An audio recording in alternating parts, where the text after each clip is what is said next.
አምላካችሁ ይመጣል። ሊበቀል ይመጣል። ብድራታችሁን ይዞ ይመጣል። ቆይ ልጨምርላችሁ። አሁን መስከረም ወር ብድራታችሁን ይዞ ይመጣል። ጥቅምት ላይ ብድራታችሁን ይዞ ይመጣል። ህዳር ላይ ብድራታችሁን ይዞ ይመጣል። ታኅሳስ ላይ ብድራታችሁን ይዞ ይመጣል። ጥር ላይ፣ የካቲት ላይ፣ መጋቢት ላይ፣ ሚያዝያ ላይ፣ ግንቦት ላይ ብድራታችሁን ይዞ ይመጣል። እንደ ደከማችሁም አትቀሩ፣ እንደ ለፋችሁም አትቀሩ። የዓመቱ መጀመሪያ ነው። ብዙ መተተኛ፣ ሟርተኛ፣ ደጋሚ አለ፣ ምቀኛ አለ፣ አንተ ላይ ይመትታል፣ አዋራ ይበትናል። እሱን እየገለበጥን ነው። ከጳጉሜ ወር ጀምሮ ኃይሉን አድሶ እንደገና ቅጠል በጥሶ በመቃብር አፈር በዶሮ አንጀት ሲመትት የነበረ ይስማ። አምላካችሁ ይመጣል። ብድራቱን ይዞ ይመጣል። ብድራታችሁን ይዞ ይመጣል። ኦይ ለምንድን ነው የሚመጣው የሚለውን ነግራችኋለሁ። እንቀጥላለን። አሁን ኢሳይያስ 40 እንደዚህ ይላል፣ እነሆ ልዑል እግዚአብሔር በኃይል ይመጣል፣ ክንዱ ስለ እርሱ ይገዛል። እነሆ ዋጋው ከእርሱ ጋር ነው፣ የሚከፍለውም ብድራት አብሮታል። ወዳጆቼ እንደዚህ ብላችሁ እንድጽፉ ፈልጋለሁ። በዚህ ስፍራ በኢሳይያስ 35 እና 40 ላይ እግዚአብሔር የሚመጣው ለምን መሰላችሁ? ህዝቡን ወክሎ ሊሰራ ነው የሚመጣው። ጻፉ። ህዝቡን ወክሎ ሊሰራ ነው የሚመጣው። ህዝቡን ወክሎ ሊሰራ እንደሚመጣ ከዚህ ቀጥሎ ባለው ጥቅስ ውስጥ ትመለከታላችሁ። እግዚአብሔር አምላክ በዚህ ዓመት ወደ እያንዳንዳችሁ ህይወት ይመጣል። የሚመጣው ደግሞ እናንተን ወክሎ ሊሰራ። በአጭር አማርኛ መለኮታዊ ካሳ ማለት ይሄ ዓመት የአስመራ ዓመት ነው ማለት እግዚአብሔር እናንተን ወክሎ የሚሰራበት ዓመት ነው ማለት። እንዴት ካላችሁ ይሄው እንደዚህ ይላል። ምን እንደሚሰራ ተመልከቱ። መንጋውን እንደ እረኛ ያሰማራል፣ ጠቦቶቹ በክንዱ ይሰበስባል፣ በቅፉም ይይዛቸዋል፣ የሚያጠቡትንም በጥንቃቄ። ይሄ የእረኛውን ስራ ወክሎ እግዚአብሔር የሚሰራውን ስራ ነው የሚናገሩ። መለኮታዊ ካሳ ሲባል ምን መሰላችሁ? እግዚአብሔር እናንተን ወክሎ ሲሰራ ማለት። ስለዚህ 2018 ዓመተ ምህረታችሁ አሜን ብሎ የሚወስድ ሰው ካለ እግዚአብሔር እናንተን ወክሎ በየመስሪያ ቤቱ የሚገባበት ዓመት ነው። እግዚአብሔር እናንተን ወክሎ ስራችሁን የሚሰራበት ዓመት ነው። ሄሎ ሰው ወክላችሁ የምታውቁ ሰዎች የቱንም ያህል ብትወክሉት እንደናንተ የእናንተን ያህል አይሰራም። እግዚአብሔር ግን እናንተን ወክሎ ሲሰራ ከእናንተ በላይ ይሰራል። እስክትገረሙ ድረስ ይሰራል። እስቲ አሜን በሉ በደንብ አድርጋችሁ። እግዚአብሔር ይመጣል። ብድራቱን ይዞ ይመጣል። ሲመጣ ለእናንተ ሊሰራ ይመጣል። እናንተን ወክሎ የሚሰራበት ዓመት ይሆናል። እናንተን ወክሎ ይከራከራል። እናንተን ወክሎ ያስፈጽማል። እናንተን ወክሎ ያስከፍታል። እናንተን ወክሎ ይከፍላል። እናንተን ወክሎ ይሰበስባል። እሺ እንደዚህ ይላል። እንደዚህ እነሆ ልዑል እግዚአብሔር በኃይል ይመጣል። ኦኬ ይመጣል። እሺ ይምጣ። ክንዱ ስለ እርሱ ይገዛል። እሺ ይግዛ። እነሆ ዋጋው ከእርሱ ጋር ነው። ደስ ይለኛል። ምንም ችግር የለም።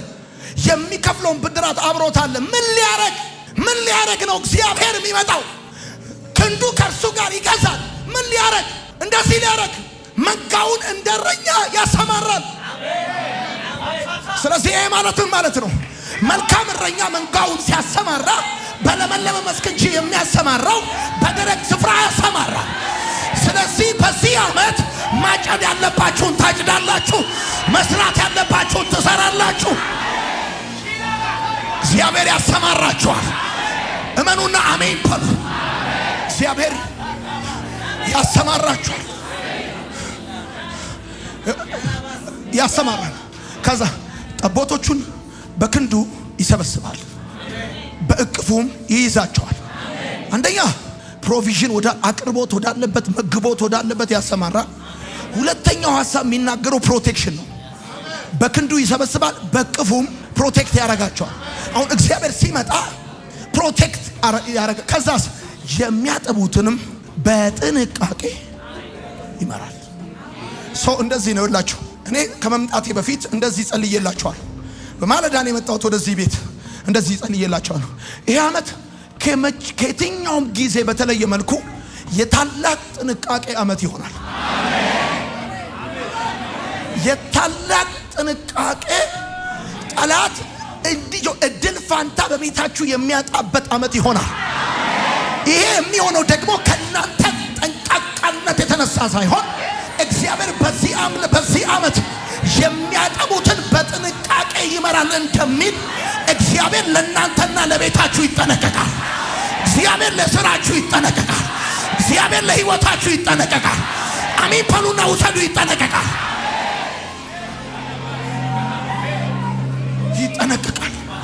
እንዴት ይሆናል? ነገሩ ከባድ ነው፣ ውጊያው ታላቅ ነው የምትሉ ሰዎች እግዚአብሔር አምላክ እንደዚህ ይላችኋል፣ እጠነቀቅላችኋለሁ።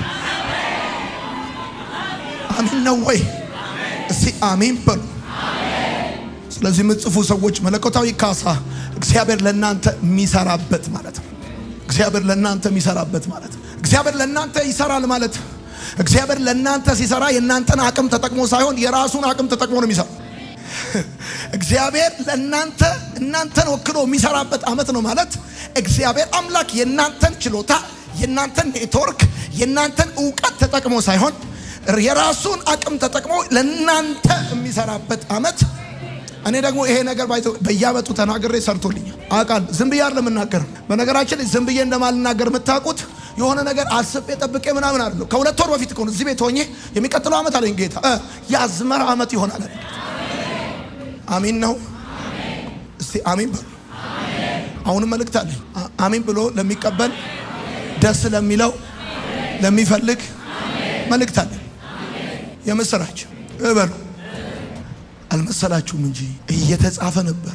እግዚአብሔር አምላክ የመታሰቢያ መዝገብ አለው። መጽሐፍ ቅዱስን ስታነቡት የመታሰቢያ መዝገብ አለው። የእያንዳንዱን መስዋዕትነት፣ የእያንዳንዱን ጸሎት፣ የእያንዳንዱን ድካም፣ የእያንዳንዱን እንባ የሚመዘግብበት የመታሰቢያ መጽሐፍ አለው። እግዚአብሔር አምላክ የመታሰቢያ መዝገብ አለው። የብዙ ሰዎች የእያንዳንዱ ሰው ድካም የሚመዘገብበት፣ የእያንዳንዱ ሰው ለቅሶ የሚመዘገብበት፣ የእያንዳንዱ ሰው ድካም የሚመዘገብበት በእግዚአብሔር ዘንድ አለ። የመታሰቢያ መጽሐፍ አለ፣ መዝገብ አለ። መለኮታዊ ካሳ ዓመት ነው ብዬ ስላችሁ ምን ማለት እንደሆነ ቀጥዬ ያሳያችኋል። በሚልኪያስ መጽሐፍ ምዕራፍ 3 ቁጥር 16 እስከ 18 እንደዚህ ይላል። ተመልከቱ። በዚያን ጊዜ እግዚአብሔርን የሚፈሩ ሰዎች እርስ በርሳቸው ተነጋገሩ። እግዚአብሔር አዳመጠ፣ ሰማቸው። እግዚአብሔርን ለሚፈሩና ስሙን ለሚያከብሩ በእርሱ ፊት የመታሰቢያ መጽሐፍ ተጻፈ። እግዚአብሔርን ለሚፈሩና ስሙን ለሚያከብሩ ሰዎች በእርሱ ፊት የመታሰቢያ መጽሐፍ ተጻፈ። ሄሎ፣ እግዚአብሔር የምትፈሩ ሰዎች፣ እግዚአብሔር የምታከብሩ ሰዎች እንኳን ደስ አላችሁ። በእርሱ ፊት የመታሰቢያ መጽሐፍ አለ። ሰው ሊረሳ ይችላል፣ ጓደኛ ሊረሳ ይችላል፣ ያገለግላችሁት ሊረሳ ይችላል፣ ቤተሰብ ሊረሳ ይችላል። የማይረሳ በፊቱ የመታሰቢያ መጽሐፍ ተዘጋጅቷል። ይገርማል። የሰማኝ ያለ ሰው ካለ የእያንዳንዱ ሰው ድካም እዚህ መጽሐፍ ላይ ይጻፋል። ልፋቱ ይጻፋል፣ ቅንነቱ ይጻፋል፣ ትጋቱ ይጻፋል፣ እንባው ይጻፋል፣ ለቅሶ ይጻፋል፣ እንቅልፍ ማጣቱ ይጻፋል። የመለኮታዊ ካሳ ዓመት ነው ማለት ይሄ መጽሐፍ ሲከፈት ማለት። ቆይ ታውቃላችሁ፣ ይሁን እኔን እግዚአብሔር እንባ የሚያስቀምጥበት ብርጭቆ እንዳለው ታውቃላችሁ። በእግዚአብሔር ፊት የፈሰሰ እንባ የሚጠራቀምበት ቃል፣ ድካም የሚመዘገብበት መጽሐፍ አለ። መጽሐፍ ቅዱሳችሁ የሚነግራችሁ ምን መሰላችሁ? አንተ እንደዚህ ይላል መዝሙር 56 አንብቡት። እንደዚህ ይላል I love this word። ሰቆቃዬን መዝግብ፣ እንባዬን በዕቃ አጠራቅም። ላለፈው 1 ዓመት 2 3 4 5 ዓመት ያለቀሽት እግዚአብሔር እንባሽን የሚያጠራቅምበት ዕቃ እንዳለው ታውቂያለሽ። እነዛ ለቅሶችሽ፣ እነዛ እንባዎችሽ፣ እነዛ ሰቆቃዎችሽ፣ እነዛ የችግር ወራቶችሽ ከንቱ ሆነው እንዳልፈሰሱ፣ ከንቱ ሆነው እንዳልቀሩ በእግዚአብሔር ፊት እንደተጠራቀሙ ዳዊት ሲናገር እንደዚህ ያለ ሰቆቃዬን መስግብ እየጻፈ ነው በእግዚአብሔር ፊት። ድካም ሆኖ አይቀርም፣ ልፋት ሆኖ አይቀርም። ገብቶሃል? ችግር ሆኖ አይቀርም። እየተጻፈ ነው። እያንዳንዷን ቀን፣ እያንዳንዷን ደቂቃ፣ እያንዳንዷን የስቃይ ቀን፣ ወር እግዚአብሔር እየመዘገበው ነው። ከዛ እንደዚህ ያለ እንባይን በቃ አጠራቅም፣ ሁሉስ በመዝገብ የተያዘ አይደለምን? ሁሉ በእግዚአብሔር መዝገብ የተያዘ። ሰው ሊረሳ ይችላል፣ ሰው ሊክድ ይችላል። ሁሉ በእግዚአብሔር መዝገብ ተመዝግቧል። ለምሳሌ ወዳጆች እንዲህ ብላችሁ ጻፉ። መለኮታዊ ካሳ ጻፉ። መለኮታዊ ካሳ የልዩነት መታወቂያ፣ የልዩነት መታወቂያ በእናንተና በሌሎች መካከል ልዩነት የሚታወቀው መለኮታዊ ካሳ ሲሰጣችሁ እንደዚህ ይላል። በዚያ ጊዜ እግዚአብሔር የሚፈሩ ሰዎች እርስ በርሳቸው ተነጋገሩ፣ እግዚአብሔርም አዳመጠ ሰማቸው። እግዚአብሔርን ለሚፈሩና ስሙን ለሚያከብሩ በእርሱ ፊት የመታሰቢያ መጽሐፍ ተጻፈ። ከዛስ እኔ በምሰራበት ቀን እነርሱ የገዛ ገንዘቤ ይሆናሉ። እነማ? እግዚአብሔርን የሚፈሩና የሚያከብሩት ይሆናሉ። ከዛስ ይላል እግዚአብሔር ጸባኦት፣ አባት የሚያገለግለው ልጁን እንደሚታደግ ሁሉ እኔም እታደጋቸዋለሁ። ከዛስ በዚያን ጊዜ እንደገና በጻድቁና በኃጢአተኛው መካከል እግዚአብሔርን በሚያገለግለውና በማያገለግለው መካከል ያለውን ልዩነት ታያላችሁ።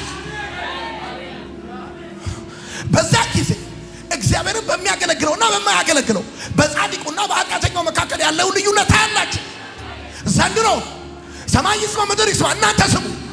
ዘንድሮ እግዚአብሔርን ባገለገልና በማያገለግሉ ሰዎች መካከል ያለው ልዩነት የሚታይበት ዓመት ይሆናል። እንደዚህ አይደለም አሜን እንድትሉ ፈልገው። ዘንድሮ በእናንተና በጠላቶቻችሁ መካከል ያለው ልዩነት የሚታይበት ዓመት ይሆናል። ሰው እሳንሰዋለሁ። ዘንድሮ በእናንተና በጠላቶቻችሁ መካከል ያለው ልዩነት የሚታይበት ዓመት ይሆናል። እስከ ዛሬ ድረስ እናንተም ስትሰሩ እነሱም ሲሰሩ፣ እናንተም ስትለብሱ እነሱም ሲለብሱ፣ እናንተም ስትወጡ እነሱም ሲወጡ፣ እናንተም ስትገቡ እነሱም ሲገቡ ልዩነት የሌለ መሰል አይደል? እንደ ልባቸው በአመጽና በክፋት በማናለብኝነት እየተመላለሱ እናንተ እግዚአብሔርን በመፍራት ልዩነት የሌለ መሰል አይደል? መለኮታዊ ካሳ ዓመት ሲሆን እንደዚህ ነው የሚሆነው። እግዚአብሔርን በሚፈሩና በማይፈሩ በኃጢአተኞችና በጻድቃን መካከል ባገለገሉትና ባላገለገሉ ሰዎች መካከል ልዩነት የሚታይበት ዓመት ይሆናል። እሺ እናንተ ምስካሪ ትሆናላችሁ። እናንተ ምስካሪ ሁኑ። በዮናታን አክሊሉና በእኔና በዚህ በኢትዮጵያ ምድር መካከል ታያላችሁ እግዚአብሔርን እንዳገለገልኩትና እንዳላገለገልኩት ልዩነት የሚሆንበት ዓመት ዘንድሮ ነው። አሜን በል። እናንተ ምስካሪ ትሆናላችሁ። ይሄ ዓመት ልባርካችሁ። ይሄ ዓመት ካገለገላችሁት ከእግዚአብሔር የተነሳ አምላክ እንዳላችሁ የሚታይበት ዓመት ይሆናል። ይሄ ዓመት የልዩነት ዓመት ነው የሚሆነው።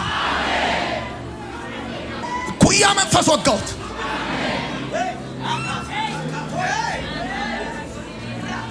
ኦይ ተባረኩ። ቁጭ ይሄ ዓመት እመኑ ተከራክራችሁ አስረድታችሁ ሳይሆን ልዩነታችሁ የሚታይበት ዓመት ይሆናል። እንደውም እንግሊዘኛ ላይ እስከዚህ ማድላችሁ እናንተ ዘ ዲፍረንስ ኢዝ ቪዚብል የሚባልበት ዓመት ይሆናል። እግዚአብሔር ምስክር፣ በማያሻማ መልኩ በማያወጣጣ መልኩ ካገለገላችሁት ከእግዚአብሔር የተነሳ በእናንተና በጠላቶቻችሁ መካከል ልዩነቱ የሚታይበት ዓመት ይሆናል። እግዚአብሔር እንደዚያ ነው። በዚያን ጊዜ እግዚአብሔርን የሚፈሩ ሰዎች እርስ በርሳቸው ተነጋገሩ። ያዳምጣል እግዚአብሔር፣ ያወራል እግዚአብሔር። ሁለቱም እግዚአብሔር የሚፈሩ ሰዎች ናቸው። 3ቱ፣ 4ቱ፣ 5ቱ፣ 6ቱ እንደዚህ ተሰብስበው ስንት እንደሆኑ ባላቅም ሲያወሩ እግዚአብሔር ሰማቸው፣ አዳመጣቸው አለና ሰምቶ እንዳልሰማ አለፋቸው አይልም። ሰማቸው። ምን አውርተው ይሆን? ምን ተነጋግረው ይሆን? እንደው እንዳገለከልን እንደደከምን እንደሮጥን እንደዚሁ ባዶ እጃችንን ተመሳስለን ልንሞት ነው። አንድ አይነት ሆነን ልንሞት ነው። በቃ የማመናችን ውጤቱ ልዩነቱ ይሄ ነው። እግዚአብሔርን የማገልገላችን ትርፉ፣ እግዚአብሔርን የመፍራታችን የማክበራችን ለሱ የመኖራችን ትርፉ ይሄ ነው ብለው ይሆን አላቅም። ተነጋገሩ። እግዚአብሔር አዳመጠ፣ ሰማቸው። እግዚአብሔርን ለሚፈሩና ስሙን ለሚያከብሩ በእርሱ ፊት የመታሰቢያ መጽሐፍ ተጻፈ። ቀጥል። ከዛስ ተጽፎ አይቀርም ብራዘር። የተጻፈ መጽሐፍ ተጽፎ ሼልፍ ውስጥ ሊቀር አዋራ ሊጠጣ አይደለም የሚጻፈው።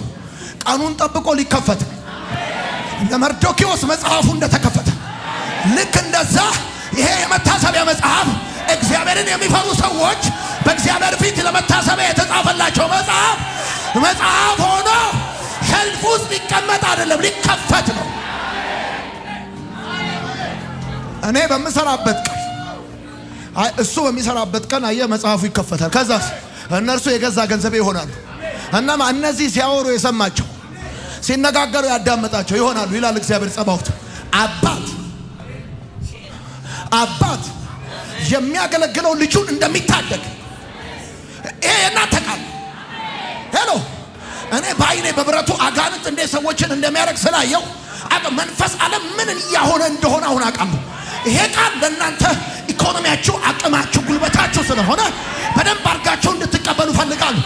አባት ልጁን እንደሚታደግ ሁሉ እኔም አለ እታደጋቸዋለሁ፣ አስጥላቸዋለሁ፣ አስመልጣቸዋለሁ። ለጥርሳቸው ንክሻ አሳልፌ አልሰጣቸውም። ልጃቸውን አስጥላለሁ፣ ልጆቻቸውን አስመልጣለሁ፣ ቢዝነሳቸውን እታደጋለሁ፣ ጤናቸውን እታደጋለሁ፣ እታደጋቸዋለሁ። አሁን እንደዚህ ነው። ልክ ስታደጋቸው የዛን ጊዜ በዚያን ጊዜ እንደገና በጻድቁና በኃጢአተኛው መካከል እግዚአብሔርን በሚያገለግለውና በማያገለግለው መካከል ሄሎ እግዚአብሔርን በዜሮ ነው የምታገለግሉት ያላችሁ ሰይጣን ውሸቱን። እግዚአብሔርን በሚያገለግልና በማያገለግል መካከል ይኸው ያለው ልዩነት ዲፍረንስ።